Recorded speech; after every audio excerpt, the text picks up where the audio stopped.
In probability theory, the sample space of an experiment or random trial is the set of all possible outcomes or results of that experiment. A sample space is usually denoted using set notation, and the possible outcomes are listed as elements in the set. It is common to refer to a sample space by the labels S, omega, or U. For example, if the experiment is tossing a coin, the sample space is typically the set head, tail. For tossing two coins, the corresponding sample space would be. For tossing a single six-sided die, the typical sample space is 1, 2, 3, 4, 5, 6. A well-defined sample space is one of three basic elements in a probabilistic model. The other two are a well-defined set of possible events and a probability assigned to each event. Multiple sample spaces. For many experiments, there may be more than one plausible sample space available, depending on what result is of interest to the experimenter. For example, when drawing a card from a standard deck of 52 playing cards, one possibility for the sample space could be the various ranks, while another could be the suits. A more complete description of outcomes, however, could specify both the denomination and the suit. And a sample space describing each individual card can be constructed as the Cartesian product of the two sample spaces noted above. Still other sample spaces are possible, such as right side up, upside down, if some cards have been flipped when shuffling. Equally likely outcomes.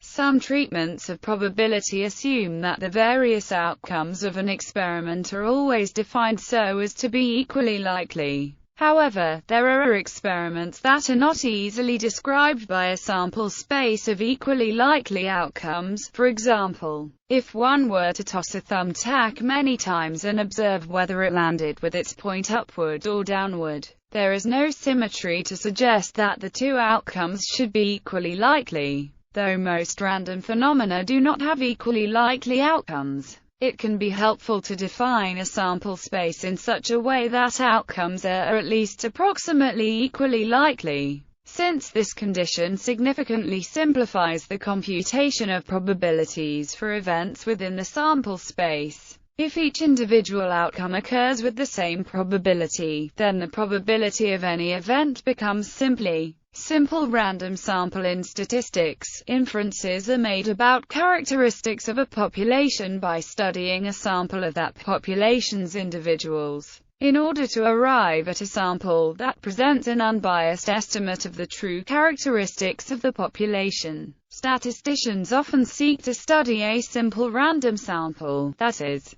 a sample in which every individual in the population is equally likely to be included. The result of this is that every possible combination of individuals who could be chosen for the sample is also equally likely. Infinitely large sample spaces. In an elementary approach to probability, any subset of the sample space is usually called an event. However, this gives rise to problems when the sample space is infinite, so that a more precise definition of an event is necessary. Under this definition, only measurable subsets of the sample space, constituting a sigma algebra over the sample space itself, are considered events. However, this has essentially only theoretical significance, since in general the sigma algebra can always be defined to include all subsets of interest in applications.